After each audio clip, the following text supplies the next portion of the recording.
So you were able to figure some things out where you could go to a nightclub and meet the hottest girl there and take her out from there, maybe on a date, or take her back to Yeah. your place without showing up in a Lamborghini? Yeah, for sure. Because what it is money is an attraction trigger. So there's a few attraction triggers when it deals with money. There's money itself. There are some women who are totally transactional, and money in and of itself is an attraction trigger.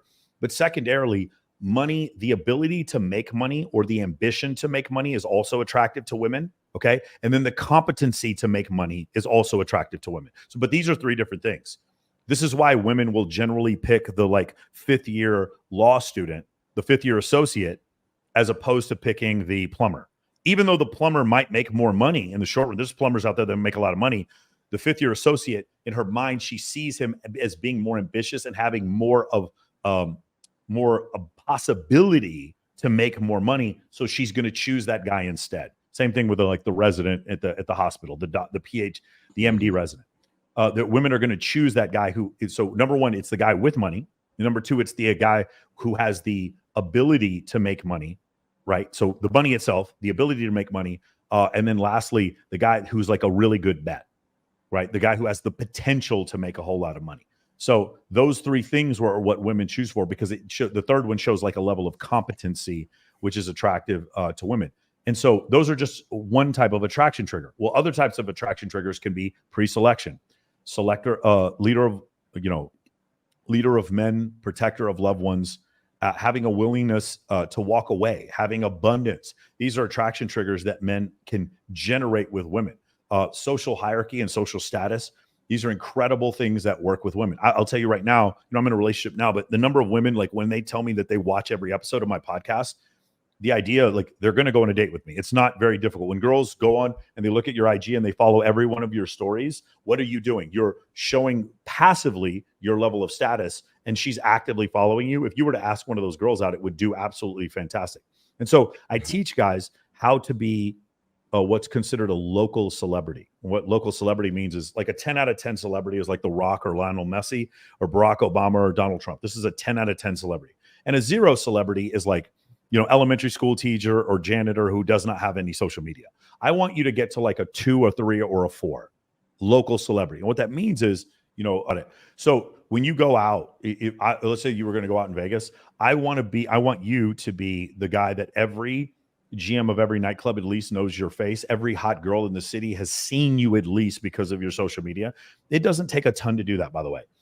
Every time you go to a restaurant, the GM or the manager comes and greets you at the door. Every time you go to a nightclub, you easily walk in. This is called like a local level of celebrity. And this is something I teach guys how to have in my course.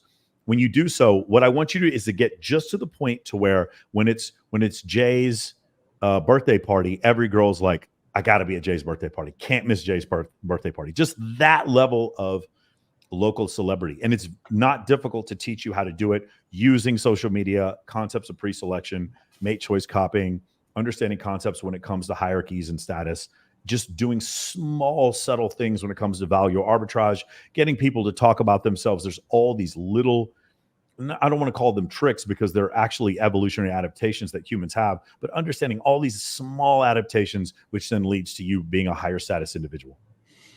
For those that don't know in the audience, if you haven't followed Michael before, he does have his own podcast and you can follow him. And apart from hosting some really big events like huge bikini competitions, he's created a men's coaching program to help men level up their lives in several factors. Number one, your social dynamics with women. Number two, your social media game.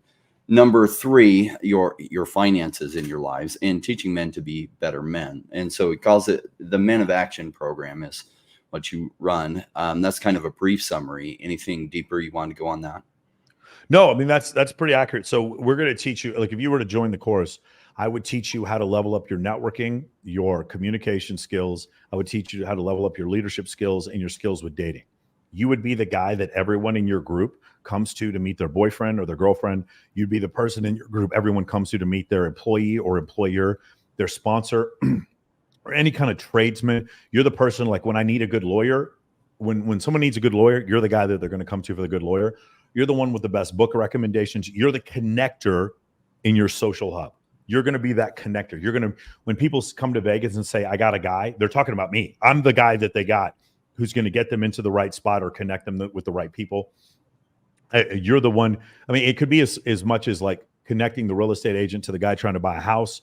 One time I was connecting this one playmate to the guy who runs a nightlife group because she wanted a bottle service job, or you're connecting the guy who just started a business with a copywriter. Like, you're the one who's connecting these people together. And in doing so, you have two people and they see themselves as eights, and and then you're the one who connected them. Guess how they imbue you? They imbue you with 8. Does that make sense? You're 8, even though your status may be a 3, they're going to think you're an 8. It's a Euclidean geometry. If A equals B and B equals C, then that means C equals A. And so that's what will happen. What I find funny about that rating system, right? So when Michael says an 8, he's talking about a really high level guy, because he's frequently can be seen with Ty Lopez, Wes Watson, Grant Cardone, and some of the most famous people in the world. So what you maybe think of an 8 it might be different than what Michael's thinking. Yeah. Well, by the way, when I say these numbers, I don't mean like your opinion. What I mean is, like, let's just say for a woman who's an 8, what that means is we're going to stratify like 10 million social media accounts. And then where does she rank in that? If she's in the top 20th percentile, then that would mean she's an 8. It means she's better looking than 80% of women out there. It's like when women say Ryan Gosling is mid. Look it up if you don't believe me. There's women out there that say Ryan Gosling is mid. Well, if I were to take Ryan Gosling's photos, especially the photos of him with no shirt on, and I were to stratify that amongst 10 million men, Ryan Gosling is going to be in the top 1%. So Ryan Gosling is like objectively a 9.9 or a 10. I'm not saying that I find him attractive. I'm just telling you, I know that his photos are more attractive than my photos, and then more attractive than most guys I know. So he's going to be at that 9.8, 9.9 level objectively. So when we talk about success, we can do the same thing. You know, of like most successful guy, 10 being Elon Musk, we can all stratify our way through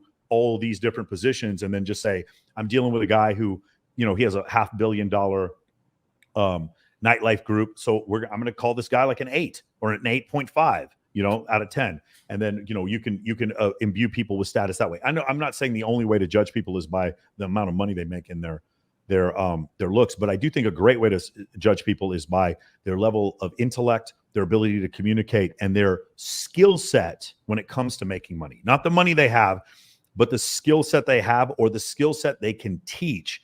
To me, that is something where I actually would think it's a good idea to rate people. If you're watching this, I have a gift for you. Click the link below and I will send you a private invite to my community for free. Yes, free.